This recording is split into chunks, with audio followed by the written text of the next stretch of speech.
Hi అండి. Welcome to Vijju home kitchen. ఈరోజు masala egg కర్రీని సింపుల్‌గా ఒకే స్టెప్‌లో ఎలా తయారు చేసుకోవాలో ఈ వీడియోలో చూపిస్తాను. టేస్ట్ అయితే చాలా బావుంటుంది. ఇప్పుడు తయారీ విధానం చూద్దాం. ఇలా పాన్‌లో ఒక టేబుల్ స్పూన్ ఆయిల్ వేసుకోండి. ఆయిల్ కొంచెం హీట్ అయ్యాక కొంచెం పసుపు, అలాగే కొంచెం కారం, దీంతో పాటు కొంచెం సాల్ట్ వేసుకొని ఆయిల్‌లో బాగా స్ప్రెడ్ చేసుకోండి. ఫ్లేమ్ సిమ్‌లో ఉంచుకోండి. అలాగే ఆయిల్ కూడా లైట్ హీట్‌లో ఉండాలి. చక్కగా ఇలా స్ప్రెడ్ అయ్యాక ఇందులో ఎగ్స్‌ని వేసుకొని వేయించుకోవాలి.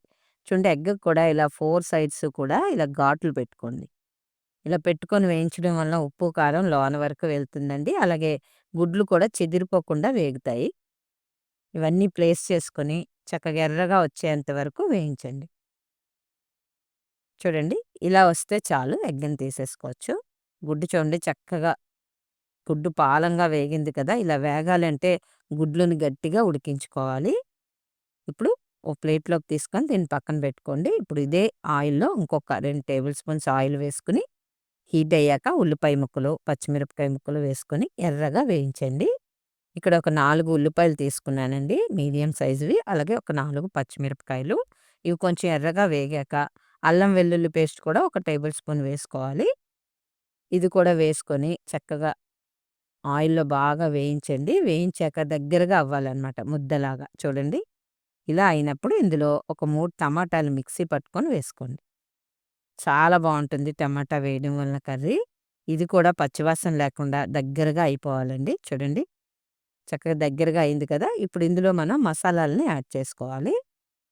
ఒక హాఫ్ టేబుల్ స్పూన్ ధనియా పౌడర్ వేసుకోండి. అలాగే ఒక హాఫ్ టేబుల్ స్పూన్ కారం, ఒక పావు table spoon garam masala powder, అలాగే టేస్ట్‌కి సరిపడా సాల్ట్ వేసుకోండి. ఇక్కడ గరం మసాలా పౌడర్ పావు టీ స్పూనే వేశానండి. మీకు కొంచెం మసాలా ఎక్కువ కావాలి అనుకుంటే ఒక హాఫ్ టేబుల్ స్పూన్ వరకు వేసుకోవచ్చు. చూడండి, వేసుకొని బాగా కలుపుకున్నాక వాటర్ మిక్స్ చేసుకోండి. ఆయిల్ పైకి తేలాలండి. ఇదంతా కూడా ఉడకాలి. అప్పుడే వాటర్ వేసుకోవాలి. అలాగే వాటర్ కూడా గ్రేవీ మీకు థిక్‌గా కావాలా లేదా లూజ్‌గా కావాలా అనే దాన్ని బట్టి యాడ్ చేసుకోండి. చూడండి, ఇలా కొత్త కొత్త ఉడుకుతున్నప్పుడు ఎగ్స్‌ని ప్లేస్ చేసేసుకొని చక్కగా దగ్గరగా అయ్యేంత వరకు ఇలా కలుపుతూ వేయించండి.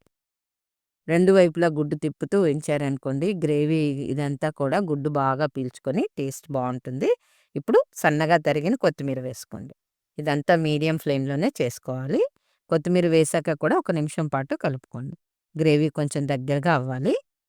ఫ్రెండ్స్, నచ్చిందా? నచ్చినట్లయితే లైక్ చేయండి ఫ్రెండ్స్. అలాగే చాలామంది చూస్తున్నారు గానీ సబ్స్క్రైబ్ చేసుకోవట్లేదు ఫ్రెండ్స్. సబ్స్క్రైబ్ చేసుకొని చూడండి. అలాగే ట్రై చేయండి. ట్రై చేశాక ఎలా వచ్చిందో కామెంట్ చేయండి. Thank you for watching.